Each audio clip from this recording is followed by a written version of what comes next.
Hello, hi! Welcome sa aking YouTube channel. By the way, my name is Almer Cafe. So in this video, pag-uusapan natin yung 5 dahilan kung bakit yung mga bagong sumali sa networking industry ay nag-quit agad. Okay, so sa mga di pa nakakilala sa akin, so I'm also a network marketer and I'm doing the business for almost 3 years na. So marami na rin po akong idea pagdating sa ganitong industry. So let's jump into the video. Let's go!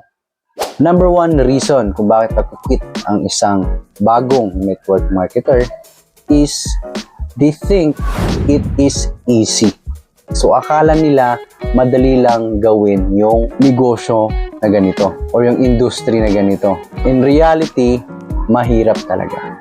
Bakit? Kasi pagdadaanan ng isang negosyante, pagdadaanan mo rin dito lahat ng challenges, maranasan mong magugutuman ka, naranasan mong mapuyat, lahat ng yun pagdadaanan mo.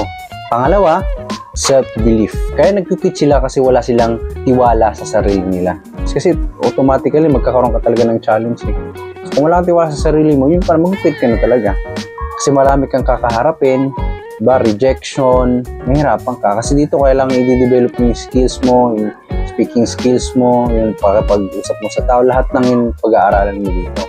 So kung wala kang belief sa sarili mo, mahirapan ka talaga. Sa pangatlo naman tayo, they have option. So may option sila kaya hindi na lang sila nagtutuloy sa networking industry. Kasi sabi nila, okay lang naman kasi nakapagtrabaho naman ako, may active income naman ako, o kaya mag-a-abroad na lang ako kasi mas madali pa.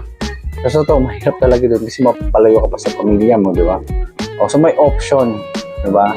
Mostly naman ang nagtutuloy sa network industry yung wala na talaga silang option na ito na talaga, labanan na talaga to.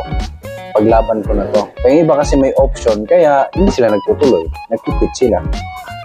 And pang-apat is yung old system. Ano yung old system? Ito yung sistema sa atin or culture natin ng mga tao na nasanay tayo from nung bata ka pa, nag-aaral ka, diba, gumigising ka na maaga, mapasok ka, may break time, parang nagtatrabaho, ganun yung scenario. So, yun yung sistema mo simula nung lumaki ka hanggang sa nagtrabaho ka, ganun pa yung sistema. So, yun yung napakahirap i-break yung old system na yun.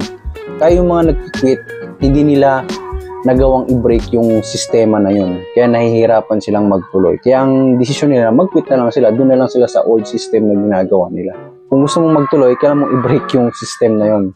Nakalimutan mo yung old system mo. Panibagong sistema na ang kakaharapin mo or gagawin mo. And pang-5, wala silang mentor.